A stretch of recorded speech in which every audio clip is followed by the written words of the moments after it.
Good morning students. હવે ધોરણ 10 સામાજિક વિજ્ઞાન એમાં આપણે જે પાઠ 10મો જે ખરો પાઠ આપણો જે 10મો જે ખરો ભારત કૃષિ, આપણે આજે તેની ચર્ચા કરીશું. વિદ્યાર્થી મિત્રો, હજુ 10મો પાઠ અને ત્યારબાદ 17મો જે પાઠ ખરો એ આપણા હજુ સિલેબસમાં છે. તો વિદ્યાર્થી મિત્રો, ભારત કૃષિ જે આપણું ચેપ્ટર નંબર 10 અને આજે આપણે સામાજિક વિજ્ઞાનમાં ધોરણ 10માં કૃષિ વિશેની આપણે ચર્ચા કરીશું. આ વિદ્યાર્થી મિત્રો તેનો ભાગ 1 રહેશે. આ જે વિડીયો જે ખરો એ ભાગ આજે 1 રહેશે. પછીના ભાગમાં આપણે કૃષિ પદ્ધતિઓની ચર્ચા કરીશું. આ ભાગમાં આપણે પ્રસ્તાવના જોવાની છે. પ્રસ્તાવના જોયા પછી કૃષિના જે પ્રકાર છે, કૃષિ પ્રકારો, એ કૃષિ પ્રકારમાં જે જીવન નિર્વાહ, સૂકી ખેતી, આર્દ્ર ખેતી, સ્થળાંતરિત ખેતી, ત્યારબાદ બાગાયતી ખેતી અને સઘન ખેતી, આપણે તેના 6 પ્રકારો વિશેની આપણે ચર્ચા કરીશું. તો વિદ્યાર્થી મિત્રો, શરૂઆત કરીએ છીએ ભારત કૃષિ. સૌપ્રથમ તમારે ટેક્સ્ટબુક લેવાની છે. પેજ નંબર 76 પર આનું જે પ્રસ્તાવના આપેલી છે અને ત્યાર પછી પ્રકારો આપે છે, આપણે તેની 1 બાય 1 ચર્ચા કરીશું. તો વિદ્યાર્થી મિત્રો, શરૂઆત કરીએ કે પ્રાચીન કાળથી કૃષિ ભારતના મોટા ભાગના લોકોની આર્થિક પ્રવૃત્તિ રહી છે. વિદ્યાર્થી મિત્રો, તમને ખબર હશે કે પહેલાં ઔદ્યોગિકરણ નહોતું, પહેલાં ટેકનોલોજીકલ યુગ હતો નહીં. આજે જ્યારે હું 20 વર્ષ પહેલેની વાત કરું તો જ્યારે અમારા વખતેનો અભ્યાસ હતો તે ઘડી એવું આવતું હતું કે ભારત 70% ખેતી પ્રધાન દેશ છે, કે ભારત 80% ખેતી પ્રધાન દેશ છે. આજે આ ભારત જે દેશ ખરો એ 60% ખેતી પ્રધાન દેશ છે, એ ખેતી ધરાવતો દેશ છે. એટલે અહીંયા પ્રાચીન કાળની વાત કરીએ તો વિદ્યાર્થી મિત્રો, પ્રાચીન કાળની અંદર જે ભારતના જે વાસીઓ હતા, નગરવાસીઓ હતા, તેમની મુખ્ય પદ્ધતિ કઈ હતી? તેમની જે પ્રાઇમરી જે આપણે એક્ટિવિટી કહીએ છીએ એ મુખ્ય પદ્ધતિમાં એમની આ કૃષિ આવતી. એટલે ભારત જે કૃષિ સાથે સંકળાયેલો દેશ છે. આજે પણ ભારતની અર્થવ્યવસ્થાનો મુખ્ય આધાર કૃષિ રહ્યો છે. આપણા ભારત દેશની જે અર્થવ્યવસ્થા ટકી રહી છે, કે જે ચાલી રહી છે, એમાં વધારેમાં વધારે ફાળો એ કૃષિનો છે, ખેત પેદાશોનો છે. ખેતમાંથી મળતા જે અનાજો છે, ધાન્ય પાકો છે, તેલીબિયાના પાકો છે, કે એની અંદરથી આપણે જે નિકાસ કરીએ છીએ, તો વધારેમાં વધારે આપણે જે ભારતના અર્થવ્યવસ્થાને જે ટકાવી રાખી છે ને, એ વિદ્યાર્થી મિત્રો કૃષિ. આજે પણ ભારતની અર્થવ્યવસ્થાનો મુખ્ય આધાર કૃષિ રહ્યો છે. ખેતી ભારતનું એક મહત્વનું સંસાધન છે. આપણે ઘણા બધા સંસાધનોની વાત કરી છે અગાઉના ચેપ્ટરમાં પણ. ખનિજ સ્વરૂપે આપણને જે કંઈ પણ પૃથ્વીના પેટાળમાંથી મળી આવે છે, આપણે તેને સંસાધન કહીએ છીએ. પણ હા, જમીન હશે તો ખેતી શક્ય છે, તો કૃષિ શક્ય છે. તો જે કૃષિમાંથી આપણને જે કંઈ મળે છે એ આપણા માટે પણ એક સંસાધન જ છે. વિદ્યાર્થી મિત્રો, શ્રમ શક્તિના લગભગ 60% જેટલા લોકો ખેતી કાર્યમાં જોડાયેલા છે. આજે આપણા ભારતની અંદર અંદાજે 140 કરોડની વસ્તીની અંદર 140 કરોડની વસ્તીમાં 60% લોકો એવા છે કે જે મુખ્યત્વે ખેતી અને ખેતીની પેદાશો, ખેત મજૂરી અને જે જમીન સાથે જોડાયેલા લોકો છે. તેમનો મુખ્ય વ્યવસાય માત્ર ને માત્ર ખેતી છે. તેમનું લાઈફ, આજે તેમનું જીવન ધોરણ એ ખેતી પર ડિપેન્ડેન્ટ છે. ભારતના લોકોને માત્ર ખોરાક પૂરો પાડવા ઉપરાંત ઉદ્યોગો માટે વિવિધ પ્રકારનો કાચો માલ પણ ખેતીમાંથી જ મળે છે. રાષ્ટ્રીય ઉત્પાદનમાં કૃષિનો લગભગ 22% જેટલો હિસ્સો છે. આપણે આખા ભારત દેશનું જે ઉત્પાદન થાય છે એમાં વિદ્યાર્થી મિત્રો 22% હિસ્સો જે ખરો એ માત્ર ને માત્ર આપણા ભારત દેશનો જે નિકાસની રીતે જોવા જઈએ તો. હવે વાત કરીએ કે કૃષિની અંદર જે આપણે ખોરાક પૂરો પાડે છે. શું પાડે છે? ખોરાક પૂરો. આ ખોરાક માટે જે ધાન્ય પાકો છે, જે ખાવાલાયક પાકો છે, એ પણ આપણને કોણ આપે છે? કે કૃષિ આપે છે. ખોરાકની સાથે સાથે વિદ્યાર્થી મિત્રો, આપણે વાત કરીએ કે જે કાચો માલ, કોઈ પણ કંપની કે ઉદ્યોગ ચલાવવા માટે જે રફ મટીરિયલ જોતું હોય છે વિદ્યાર્થી મિત્રો, એ કાચો માલ પણ આપણને કોણ પૂરો પાડે છે? તો કે કૃષિ પૂરું પાડે છે. ઉદાહરણ તરીકે કોટનની કંપની છે, મીન્સ કે શર્ટ બનાવતી હોય કે પેન્ટ બનાવતી હોય, તો જે કાપડ બનાવવા માટે જે રૂ જરૂરી છે, કપાસ, એ કપાસ ક્યાં થાય? કે ખેતરમાં થાય છે. તો ખેતરમાંથી કપાસ મેળવીને કંપનીમાં પહોંચાડવું તો એ કાચો માલ છે વિદ્યાર્થી મિત્રો. આપણે એનું ઉદાહરણ સમજી શકીએ છીએ. રાષ્ટ્રીય ઉત્પાદનમાં કૃષિનો લગભગ 22% જેટલો હિસ્સો છે. નિકાસમાં પણ ખેતીના પાકો અને ખેત પેદાશોનો લગભગ 18% હિસ્સો છે. 22%ની સાથે 18% હિસ્સો એવો છે કે ભારતની જે કૃષિ પેદાશો છે એ પછી ખાવાલાયક હોય કે રફ મટીરિયલ, કાચા માલ તરીકે હોય છે, આપણે વિદ્યાર્થી મિત્રો તેની નિકાસ કરીએ છીએ. શું કરીએ છીએ? અન્ય રાષ્ટ્રોને અન્ય રાષ્ટ્રોને આપણે તેને નિકાસ કરીએ છીએ, એટલે દેશની સંપૂર્ણ અર્થવ્યવસ્થાની અંદર 18% બજેટ જે આપણું ખરું એ માત્ર ને માત્ર નિકાસનું એ ખેતી પર ડિપેન્ડન્ટ છે. રાષ્ટ્રીય ઉત્પાદનમાં કૃષિનો લગભગ 22% જેટલો હિસ્સો અને નિકાસમાં 18% જેટલો હિસ્સો આપણા ભારત દેશની અંદર કૃષિનો છે, જેનાથી દેશને દર વર્ષે વિદેશી હુડિયામણ પ્રાપ્ત થાય છે. ભારતીય અર્થવ્યવસ્થા મુખ્યત્વે ખેતી પર આધારિત છે. આમ ભારત એક કૃષિ પ્રધાન દેશ છે. આપણે જે નિકાસ કરીએ છીએ એ નિકાસના કારણે આપણે વિદેશી મની આપણને મળે છે, વિદેશી હુડિયામણ મળે છે, જેના કારણે આપણી અર્થવ્યવસ્થા ટકી રહી છે. એટલે કહી શકાય વિદ્યાર્થી મિત્રો કે ભારતના જે લોકો જે ખરા 60% ખેતી સાથે જોડાયેલા હોય તો ભારત એક કૃષિ પ્રધાન દેશ છે. કેવો છે? તો કે ભારત એક કૃષિ પ્રધાન દેશ છે, કારણ કે મુખ્ય પ્રવૃત્તિ એ કૃષિની છે, એટલે ભારત એક કૃષિ પ્રધાન દેશ છે. ફળદ્રુપ મેદાનો, બારેમાસ પાક લઈ શકાય તેવી અનુકૂળ આબોહવા, સિંચાઈ, કુશળ અને મહેનતુ ખેડૂતો વગેરેના લીધે ભારતના મોટાભાગના વિસ્તારોમાં 2 કે તેથી વધુ પાકનું વાવેતર કરી શકાય છે.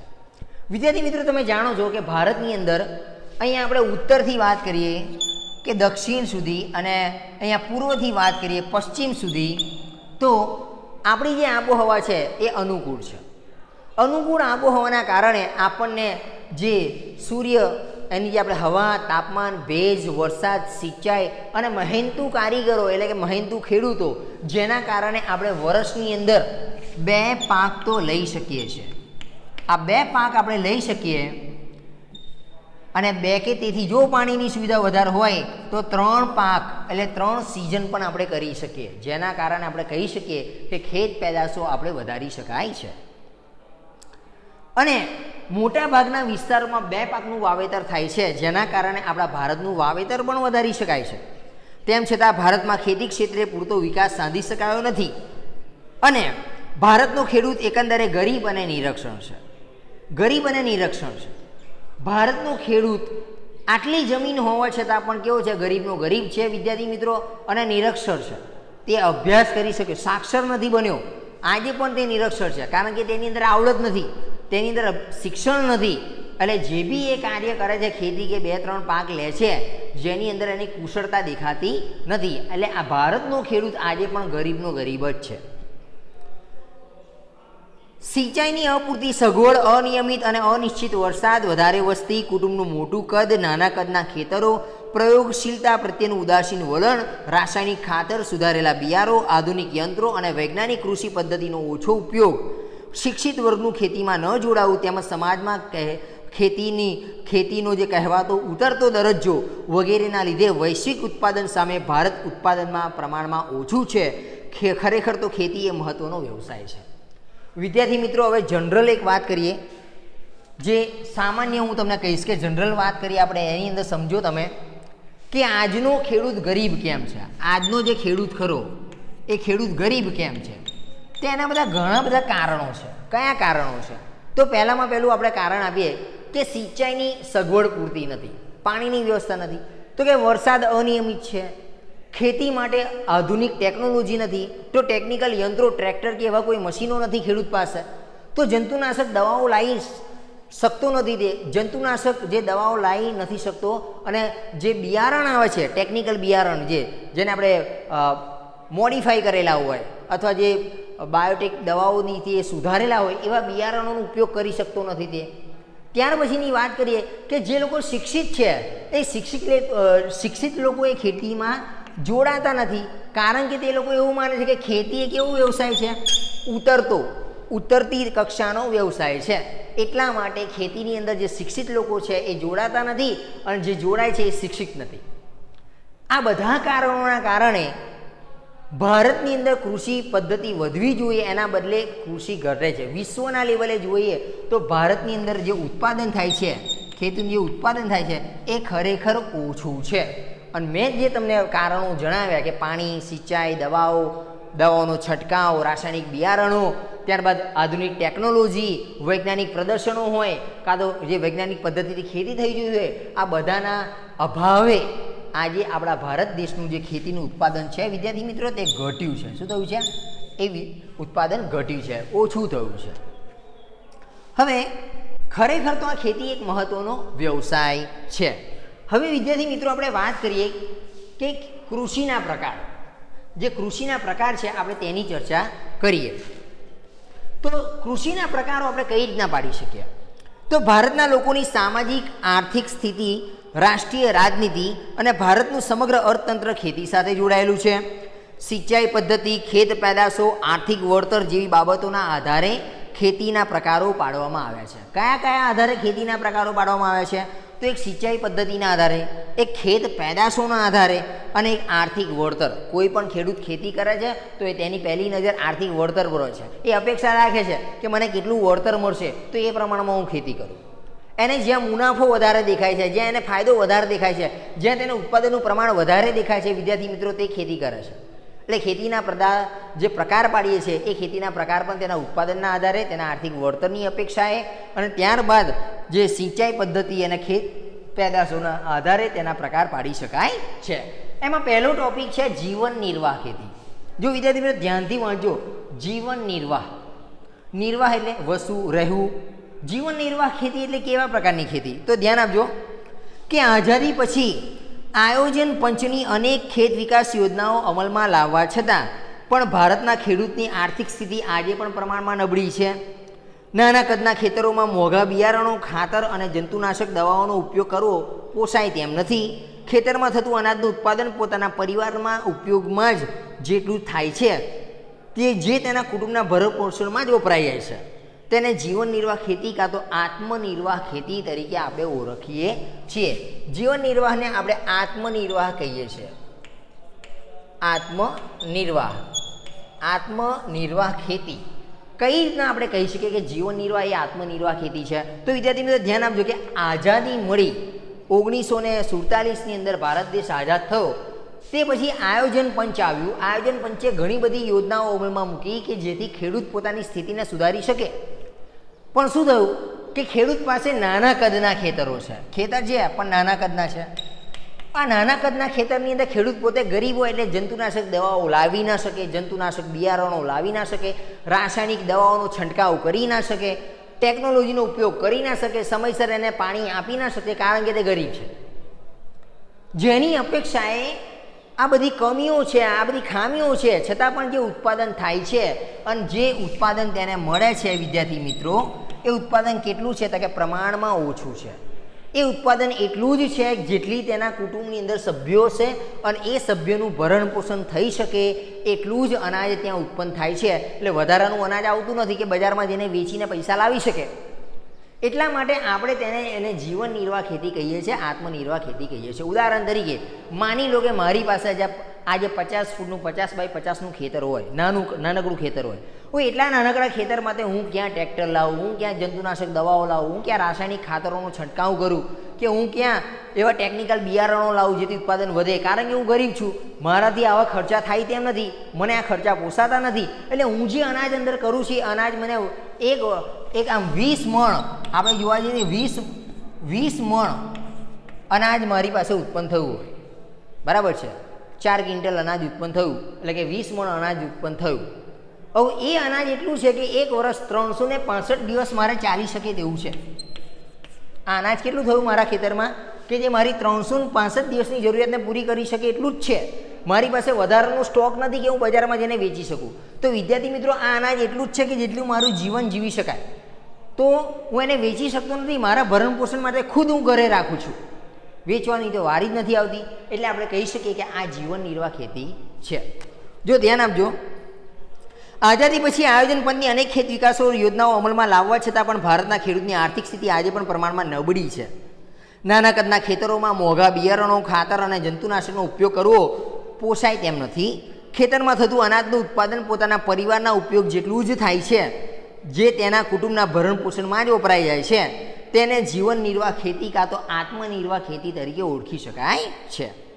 આથી ભારતીય ખેતી આજે પણ મોટા ભાગના વિસ્તારમાં જીવન નિર્વાહની પ્રવૃત્તિ તરીકે ઓળખાતી હોય છે. એટલે સેકન્ડ નંબર જે આપણો છે એ સૂકી ખેતી. નામ જ વિદ્યાર્થી મિત્રો સૂકી છે એટલે અહીંયા પાણીની સમસ્યા છે. જ્યાં આગળ સિંચાઈની સગવડ નહીં હોય આપણે એવું નામ જોઈને કહી શકીએ સૂકી ખેતી. કઈ રીતના આપણે કહી શકીએ સૂકી ખેતી? એમ જો ધ્યાન આપજો, વરસાદ ઓછો પડે છે, સિંચાઈની અપૂરતી સગવડ અને માત્ર વરસાદ પર આધારિત હોય તેવા વિસ્તારોમાં માત્ર જમીનમાં સંગ્રહાયેલા ભેજના આધારે એક જ પાક લેવામાં આવે છે તેને સૂકી ખેતી કહે છે. વિદ્યાર્થી મિત્રો, હું તમને એક ઉદાહરણ આપીશ કે અત્યારની હાલની કન્ડિશનની જો હું વાત કરું કે આપણે જે રહીએ છીએ એટલે મીન્સ કે આપણું જે નડિયાદ છે એ નડિયાદ ટાઉન આપણું એ ચરોતર એરિયા તરીકે ઓળખાય છે. ચરોતર, આણંદ પણ ચરોતરમાં જ આવે છે. આપણે જમીનની નીચે 20 ફૂટ ખોદવામાં આવે તો પાણી આવી જાય છે. પણ હું તેવા વિસ્તારોની વાત કરું છું, તેવા ઇલાકાઓ કે એરિયાઓની વાત કરું છું વિદ્યાર્થી મિત્રો કે જ્યાં નહેર દ્વારા પાણી આવતું નથી, જેને આપણે શું કહીએ છીએ, જેને આપણે કેનાલ કહીએ છીએ. શું કહીએ છીએ? કેનાલ. કેનાલ મારફતે પાણી આવતું નથી. બીજું કે કૂવા નથી અથવા ટ્યુબવેલ, જેને આપણે ટ્યુબવેલ કહીએ છીએ, તે એમની પાસે નથી. હવે પાણી આપવું કઈ રીતના ખેતરમાં? એમની પાસે નથી નહેરનું પાણી, એમની પાસે નથી કૂવાનું પાણી. હવે પાણીનો એક જ મુખ્ય સ્ત્રોત રહ્યો અને વિદ્યાર્થી મિત્રો એ છે વરસાદ. શું રહ્યો? વરસાદ. હવે માની લો કે જમીન ઘણી બધી છે, જમીન માની લો કે આખું 2 વીઘા 3 વીઘા 1 એકર જમીન છે માની લો, પણ પાણીની વ્યવસ્થા જ નથી. એટલે આ જે ખેડૂત મિત્રો ખરા એ વરસાદ પર નભશે, વરસાદ પર ડિપેન્ડ કરશે. વરસાદ આવે અથવા ઓછો પડે, જેના કારણે આપણી જે 3 સિઝન હોય છે, 4 મહિનાની એક સિઝન, એવી 3 સિઝન હોય છે. એટલે આપણે કહીએ કે આપણા 12 મહિના જે ખરા એમાં આપણે 3 સિઝન 3 પાક લઈ શકાય. પણ આ ખેડૂતો પાણી વગર બચારા એક જ પાક લઈ શકે છે. કેટલો પાક લઈ શકે છે? એક જ પાક લઈ શકે છે. અને એ બી વરસાદ સારો થયો તો બરાબર છે, ઓછો પડ્યો તો ખોટ જાય છે. અને અતિવૃષ્ટિ થઈ જાય વિદ્યાર્થી મિત્રો, અત્યારે રાજકોટમાં ને મહેસાણામાં ને ઉનામાં ને ઊંઝામાં જે થયું એ પ્રમાણે વધારે જો વરસાદ અતિવૃષ્ટિ થઈ જાય છે તો થયેલો પાક વિદ્યાર્થી મિત્રો નાશ પામે છે. તો આ છે વિદ્યાર્થી મિત્રો સૂકી ખેતી, જે માત્ર વરસાદ પર આધારિત છે, જ્યાં પાણીનો બીજો કોઈ સ્કોપ નથી. આ નહેર અને કેનાલ, આ નહેર અને કેનાલને આપણે કહીએ છીએ કે સિંચાઈ પદ્ધતિ. શું કહીએ છીએ?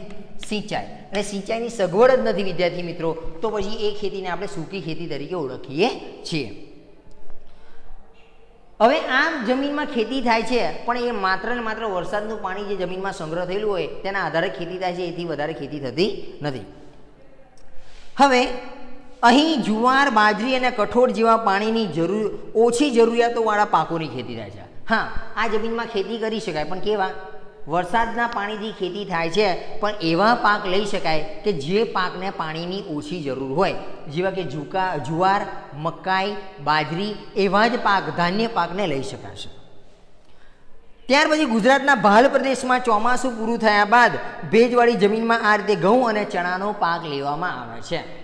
આપણે જે ભાલ પ્રદેશ ખરો, તારાપુરની આગળવાળો જે ભાલ પ્રદેશ ખરો, એ ભાલ પ્રદેશની અંદર વરસાદની સિઝન પૂરી થશે એટલે કે આસો મહિના પછી એ લોકો ચણા અને ઘઉંનું વાવેતર કરે છે, કારણ કે એમને પાણીની ઓછી જરૂર હોય છે અને એ ભાલિયા ઘઉં તરીકે જાણીતા છે.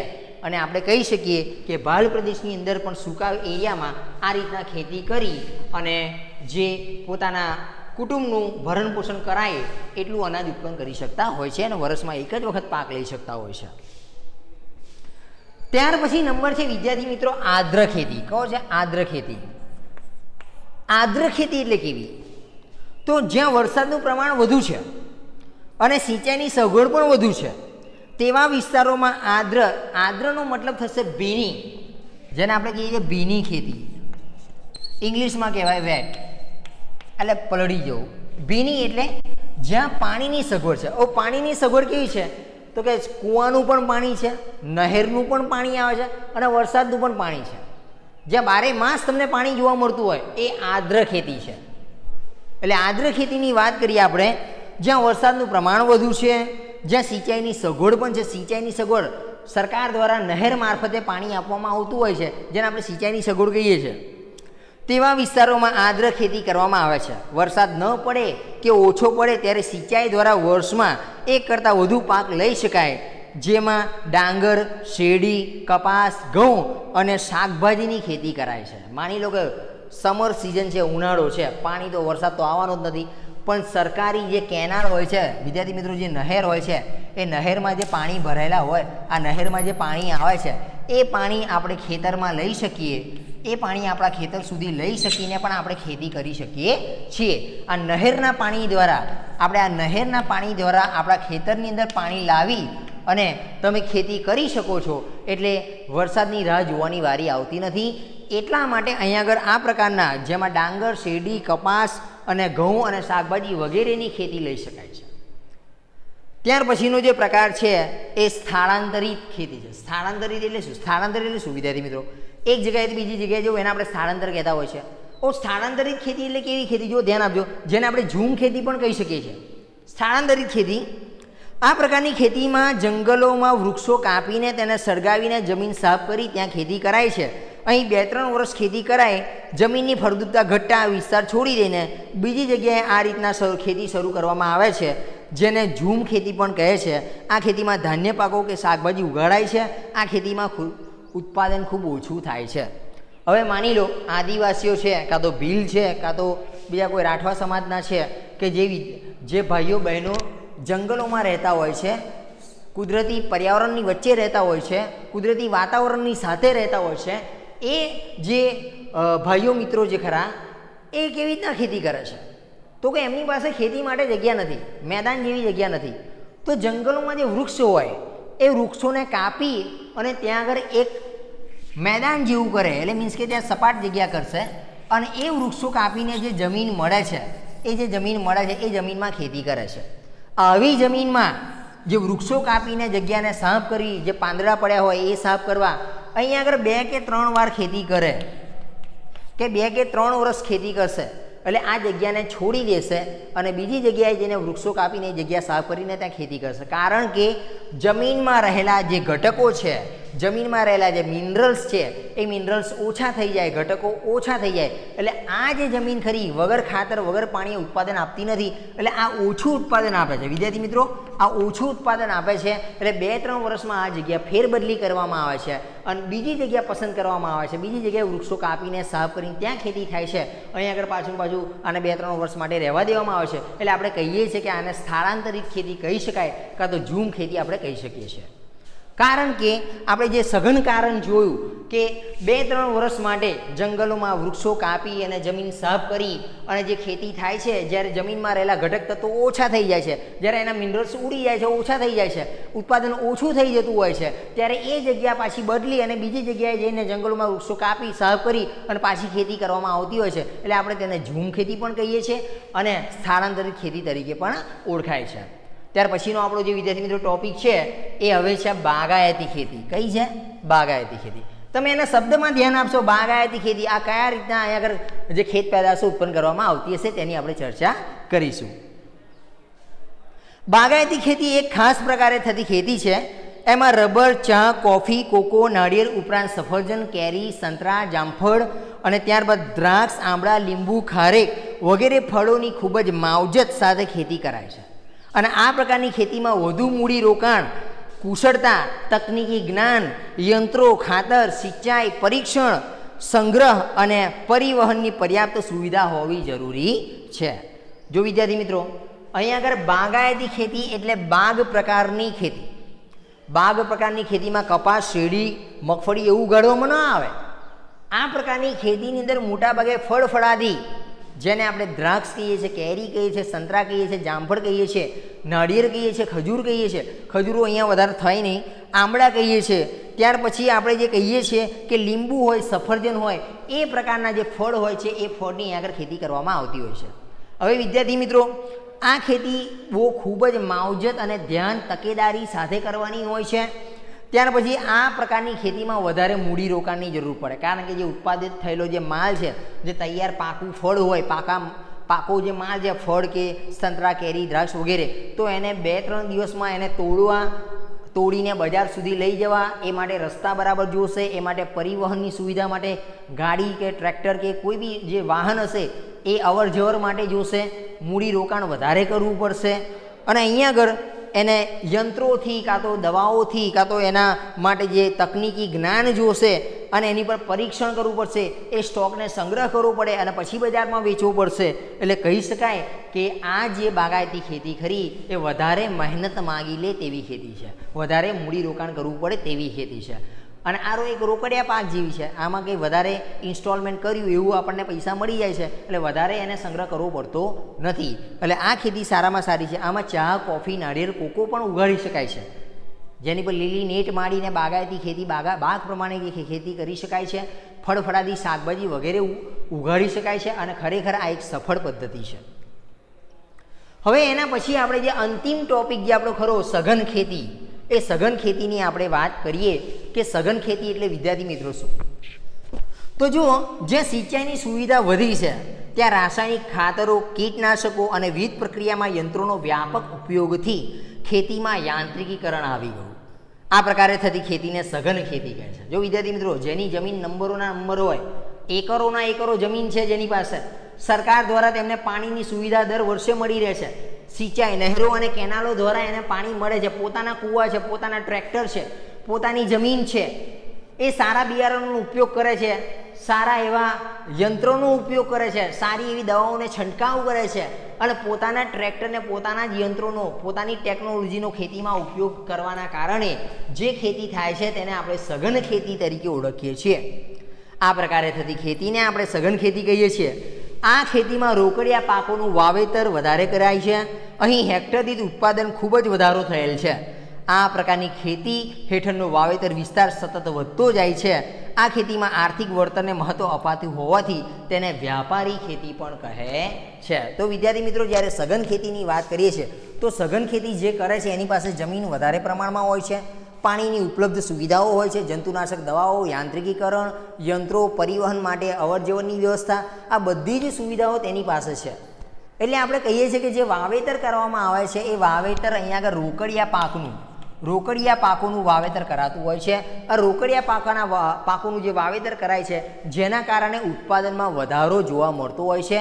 અને આ જે રોકડિયા પાકોનું વાવેતર ઉત્પાદનના વધારા સાથે જે તુલના કરવામાં આવતી હોય છે એની પાછળનો મુખ્ય આશય એ હોય છે, મુખ્ય હેતુ એ હોય છે કે આર્થિક વળતરને ધ્યાનમાં રાખીને આ સઘન ખેતી થતી હોય છે. એટલે આ ખેતીનું બીજું નામ આપણે કહીએ વિદ્યાર્થી મિત્રો તો વ્યાપારી ખેતી તરીકે પણ આપણે તેને ઓળખી શકીએ છીએ. તો આજના ટોપિકમાં વિદ્યાર્થી મિત્રો આપણો જે પાઠ 10 ભારત કૃષિ એનો ભાગ 1 હતો, જેની અંદર આપણે પ્રસ્તાવના જોઈ, બરાબર છે, જેમાં 22% જે વિશ્વ લેવલે આપણો જે હિસ્સો, 18% નિકાસમાં આપણો જે હિસ્સો છે, ત્યારબાદ 60% જે હિસ્સો જે ખરો એ આપણે જોવા જઈએ કે 60% ખેડૂતો ભારતની અંદર મુખ્ય આર્થિક પ્રવૃત્તિ તરીકે ખેતી કરતા હોય છે. કૃષિના પ્રકારો આપણે જોયા, એમાં જીવન નિર્વાહ એટલું જ અનાજ ઉત્પન્ન થાય જેથી પોતાનો જીવન નિર્વાહ પૂરો થાય. સૂકી ખેતી જ્યાં પાણીની વ્યવસ્થા હોતી નથી, માત્ર વરસાદના આધારે ખેતી થાય છે. આદ્ર ખેતી જ્યાં પાણી, વરસાદ બધું મળી રહે છે એટલે એને ભીની ખેતી કહે છે વિદ્યાર્થી મિત્રો. સ્થાનાંતરિત જમીનની અદલાબદલી કરવી, વૃક્ષો કાપીને જમીન સાફ કરીને ખેતી કરવી, 2-3 વર્ષ પછી જમીન છોડીને બીજે ખેતી કરવી, સ્થાનાંતરિત ખેતી કહે છે.